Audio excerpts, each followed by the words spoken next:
رسول خدا صلی الله علیه و سلم فرمودند یدرس الاسلام كما یدرس وشی الصوت حتى لا يدرى ما صيام ولا صلاة.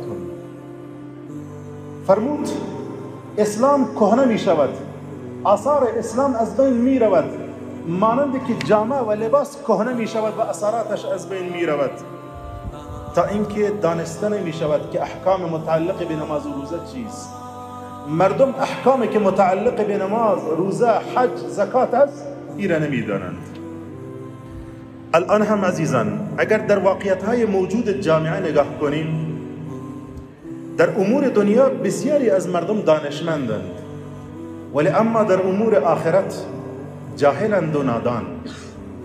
از جوانان ما در مورد انواع دوخت لباس پرسان کن، فوراً جواب میدهند این دوخت فلان است، این دوخت فلان است، این لباس این نوع است و این لباس این نوع است.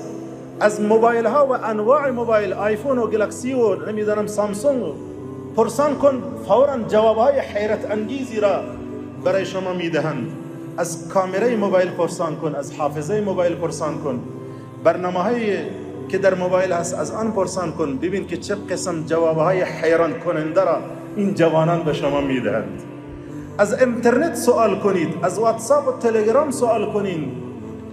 بعد وقتی که پدر بزرگوار این جوابهای فرزندش را میشنوند میگوید سبحان الله فرزندم دانشمند است.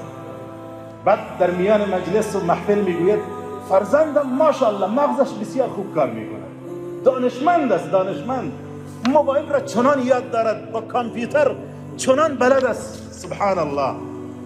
اما از همین مغز متفکر وقتی پرسان میکنید الله الصمد چه معنا دارد، میگه نمیدانم. یک عمر قل هو الله را میخواند، اما پرسان کن الله الصمد چه معنا دارد، میگه نمیدانم. غاسقین اذا وقب چه معنا دارد، نمیدانم که چه معنا دارد. متاسفانه بسیاری ها به امور دنیا عالمند و اما در امور آخرت غافلند و جاهل. رسول خدا صلی الله علیه و سلم اهمیت علم شرعی را میدانست و صحابه را تشویق میکرد و دائم تأکید میکرد، ترغیب میکرد بر علوم شرعی.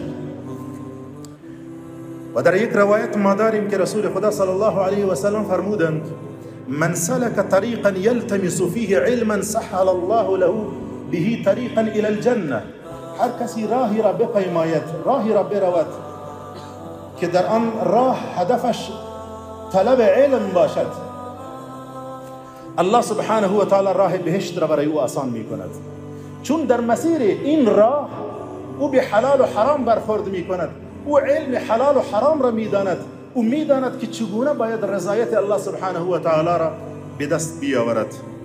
او می خواست امتش را ترغیب بکند که این علوم را فرا بگیرید، هرچند که علوم عصری را ما رد نمی کنیم، نیاز جامعه ماست و ما به آن نیاز داریم، ولی ما به دکتر دیندار نیاز داریم، ما به دانشمند دیندار نیاز داریم، ما به ماستر دیندار نیاز داریم، ما به مهندس دیندار نیاز داریم. چقدر مردم احکامی که متعلق به نماز و روزه و حج و زکات هستند میدانند؟ شاید بسیاری ها ازدواج کرده باشند الان در همین جمع، ولی چقدر شما احکامی که متعلق به ازدواج و نکاح هست میدانید؟ آیا میدانیم که طلاقی که سنتی است و طلاقی که بدعی است فرقشان چیست؟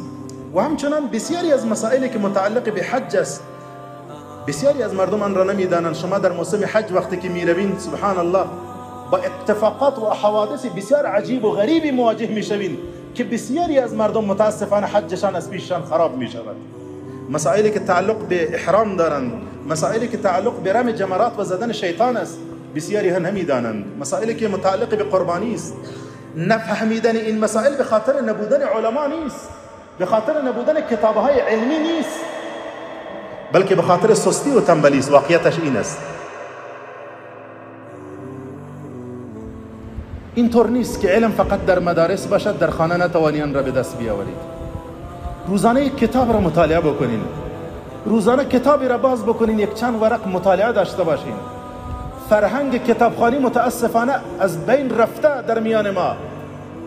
بعد از آمدن موبایل بیشترین نگاه ما، بیشترین مطالعه ما، بیشترین وقت گذرانی ما با موبایل است. بزرگان، شما باید فرهنگ کتابخوانی را ترویج بدهید. کتابی از حدیث را داشته باشین در خانه تان، کتابی از تفسیر را داشته باشین در خانه تان، کتابی از سیرت رسول خدا صلی الله علیه و سلم را در خانه داشته باشین. فرزندانتان را با این کتاب ها آشنا بکنین. یک کتابخانه کوچک در حد یک الماری در خانه داشته باشین و آنها را آشنا بکنین با کتاب خواندن. و وجود علما را عزیزان من غنیمت بشمارید. مجالس علما را غنیمت بشمارید. هم صحبت شدن را با علما ای را برای خود افتخار بدانید.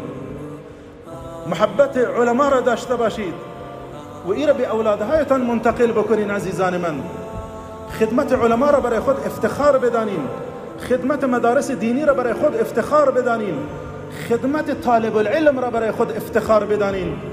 و بزرگترین محبت و خدمت برای علما این است که شما در بیان آنها و در حلقات درسی آنها حاضر شوید و از علم آنها استفاده ببرید. این بزرگترین خدمت است. أينما كنا أينما